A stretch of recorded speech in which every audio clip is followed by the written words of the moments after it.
নমস্কার বন্ধুরা, দীপশিকাস কিচেন ওয়ার্ল্ডে সবাইকে স্বাগত। শুরু হয়েছে পবিত্র রমজান মাস আর সামনেই বসন্ত উৎসব, তাই আজ বানাবো ইফতার ও হোলি স্পেশাল কাস্টার্ড মিল্ক শরবতের রেসিপি।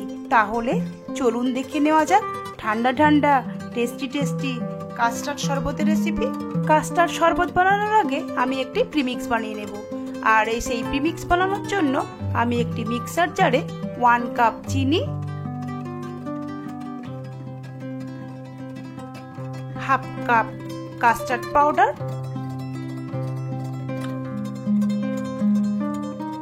ও কিছু ড্রাই ফ্রুট ছোট ছোট করে কেটে নিয়েছি, সেটাই দিয়ে দেব। 2 টেবিল স্পুন কাজু, 2 table spoon almond, 1 table spoon পেস্তা, 1 টেবিল স্পুন মগজদানা ও 5-6টা এলাচ দিয়ে দেব।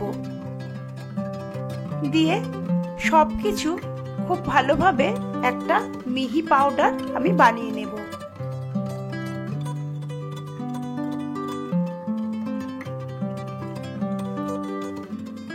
দেখুন, ঠিক এরকমই মিহি পাউডার বানিয়ে নিতে হবে। এবার আমি যে প্রিমিক্স বা মিক্সচারটা বানিয়েছি সেটা একটি গ্লাস কন্টেনারের মধ্যে নিয়ে নেব। এই প্রিমিক্সটা 5-6 মাস অবধি কিন্তু সংরক্ষণ করে রাখা যায়। এবার এই প্রিমিক্সের মধ্যেই আমি কিছু আমন্ড কুচি, পেস্তা কুচি ও কয়েকটা জাফরান দিয়ে দেব। যখন এই শরবতটা বানাবো, এই ড্রাই ফ্রুটগুলো যখন মুখে পড়বে কিন্তু বেশ ভালো লাগবে, এবং জাফরান দেওয়ার ফলে এই শরবতের কালারটা যেমন সুন্দর হবে তেমনি ফ্লেভারটাও খুব ভালো হবে। এবার আমি হাফ কাপ দুধ নিয়ে নেব।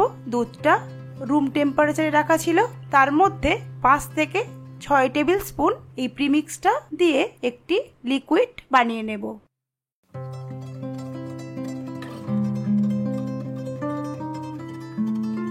এভাবে লিকুইডটা বানিয়ে আমি এক সাইডে রেখে দেব। অপরদিকে একটি প্যান বসিয়ে আমি 1 লিটার দুধ দিয়ে দেব। দিয়ে দুধটাকে লো টু মিডিয়াম ফ্লেমে খুব ভালোভাবে জাল দিয়ে নেব।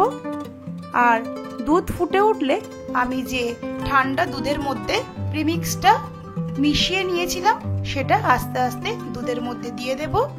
আর লো টু মিডিয়াম ফ্লেমে চামচ দিয়েই আমি আস্তে আস্তে খুব ভালোভাবে দুধটা নাড়তে থাকবো, যাতে না দুধটা প্যানের নিচে লেগে না যায়। এভাবেই আস্তে আস্তে দুধটা নাড়তে হবে যতক্ষণ না একটা ক্রিমি টেক্সচার চলে আসে।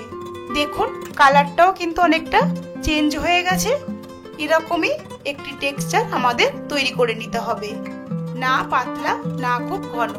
আর এটা ঠান্ডা হয়ে গেলে আরো কিন্তু অনেকটা গাঢ় হয়ে যাবে। এবার দুধটা ঠান্ডা হয়ে গেলে এর মধ্যে আমি 1 টিস্পুন গোলাপ জল মিশিয়ে দেব আর কয়েকটা গোলাপের পাপড়ি দিয়ে দেব। এটা আপনারা না চাইলে নাও দিতে পারেন। গার্নিশিংটা আপনারা নিজেদের পছন্দ মতো করে নেবেন। আমি এই শরবতটা 1 ঘন্টা ফ্রিজে রেখে ঠান্ডা করে নিয়েছি। এবার ঠান্ডা হয়ে গেলে আমি গ্লাসের মধ্যে আস্তে আস্তে ঢেলে সার্ভ করব। দেখুন, কালারটা কিন্তু বেশ সুন্দর হয়েছে আর বেশ ঘন হয়ে গেছে। আমি ওপর থেকে একটু গোলাপের পাপড়ি ও ড্রাই ফ্রুট ছড়িয়ে এই ঠান্ডা ঠান্ডা কাস্টার্ড শরবত সার্ভ করব। আপনারা অবশ্যই বানান। আমার আজকের এই শরবতের রেসিপি আপনাদের কেমন লাগলো অবশ্যই কমেন্ট করে জানান। ভালো লাগলে লাইক, শেয়ার ও সাবস্ক্রাইব করার অনুরোধ রইল।